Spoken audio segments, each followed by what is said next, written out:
এত বড় নৃশংস হত্যাকাণ্ড এই 54 বছরের বাংলাদেশে আর দ্বিতীয়বার ঘটেছে কিনা সন্দেহ। একটা লোককে মারা গেছে, তারপরেও তার বুকের উপর মুখের উপর 20 কেজি 30 কেজি পাথর দিয়ে আঘাত করা হচ্ছে, যা কল্পনার বাইরে। তারপরেও কোনো হত্যা দোষী নির্দোষী সেটা প্রমাণ হয় তদন্ত সাপেক্ষে। ওই লোকটাও যুবদল করতে এবং বন্ধু ছিল দুইজন, ব্যবসায়িক বিষয় নিয়ে দ্বন্দ্ব, কেরানীগঞ্জে বাড়ি তাদের। কিন্তু ঘটনা ঘটছে নদীর এই পারে এসে মিটফোর্ড এলাকায়, মিটফোর্ডের হাসপাতালের গেটে সন্ধ্যা 6টায়। সন্ধ্যা 6টা মানে বিকাল 6টা, এখন সন্ধ্যা লাগে 7টায়, মানে দিনে দুপুরের ঘটনা। নিজেদের দলের লোকজন তাদের নেতাকর্মী মিলে সেই লোকটাকে মারিয়ে, নির্মম ভাবে মারিয়ে রাস্তার উপর ফেলে, মরা লাশের উপর আবার মুখের উপর, বুকের উপর, পিঠের উপর আবার পাথর দিয়ে আঘাত করা হয়েছে, যা একেবারে মধ্যযুগীয় বর্বরতাকেও হার মানাই দিয়েছে। আজকেও খুলনাতে একজন যুবদলের নেতাকে এইভাবে হত্যা করা হয়েছে। সবই তাদের নিজেদের ভিতর দ্বন্দ্ব। গত 11 মাসে সারা দেশে 170 জন লোক মারা গেছে নিজেদের দ্বন্দ্বে, একজন আরেকজনকে খুন করে ফেলছে। তা এইসব কারণে এটা বিশ্বাসযোগ্য যে ঘটনা এরকমই হয়েছে।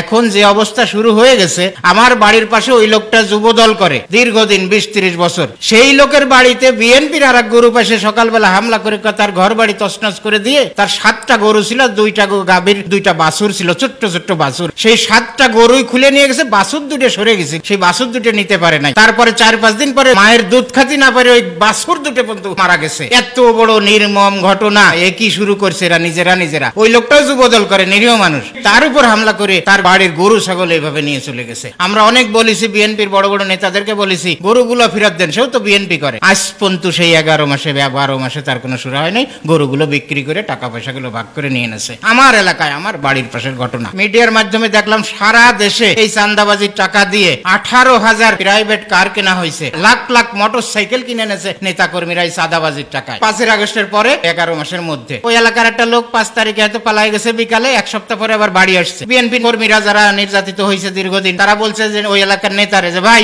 উনি তো বাড়ি আসছে, শালারে ধরবো নাকি মারবো নাকি? সে বলে না কিছু বলে না, হাইকমান্ডের নিষেধ আছে। কিন্তু হাইকমান্ডের নিষেধ পরের কথা, আসলে হলো আগের রাত্রে উনি 20 লক্ষ টাকা খাইয়ে ওই লোকের কাছ থেকে তারপরে ওরে বাড়ি নিয়ে আসছে নিজে বিএনপি নেতা। এইভাবে চাঁদাবাজি চলছে। এরকম ঘটনা হাজার হাজার লক্ষ লক্ষ হয়েছে, এখনো হচ্ছে। যে যারা চাঁদাবাজি করলে অভিযোগ আসলে তারা বহিষ্কার করে। বহিষ্কার কেন করবে? বিএনপি তো ভালো লোকই বেশি, তাদেরকে বলবে যে ওই লোকটারে ধরো, ওরে ধরে পিঠ মোড়াতে বান্ধে হাত পাও ঠ্যাং ভাঙ্গে তারপরে নিজেরা মামলার বাদী হয়ে থানায় সুপর্দ করো। এটা না করে বহিষ্কার করে। বহিষ্কার খেলা শুরু করছে। বহিষ্কার কি বন্ধ হচ্ছে? আমার তো মনে হয় আগামীতে আর কিছুদিন পরে এইভাবে চলতে থাকলে ওই বিএনপির লোকেরাই বিএনপির লোকের মাংস কামড়াই খাবে। নিজের লোক শরীরের মাংস মনে হয় নিজে কামড়াই খাওয়া ধরবে। একটা দল পালাই গেছে, তাই এখন তারা মনে করে আমরা বড় দল, আমরা ক্ষমতাবান। খালি এই প্রভাবশালী দল পরিচয় দিয়েই তারা বর্তমানে সারা দেশ তছনছ করে দিচ্ছে। আর ক্ষমতায় গেলে যে কি করবে এটা আল্লাহই ভালো জানে। আর আমরা শুধু অনুমান করতে পারতেছি যে কিভাবে কি করবে সারা দেশে। এই অবস্থা থেকে দ্রুত পরিত্রাণ পাতে হবে। বিএনপির হাইকমান্ড এখনই এই লোকগুলোরে ধরে পিঠমুড়াতে বাঁধতে বাড়ি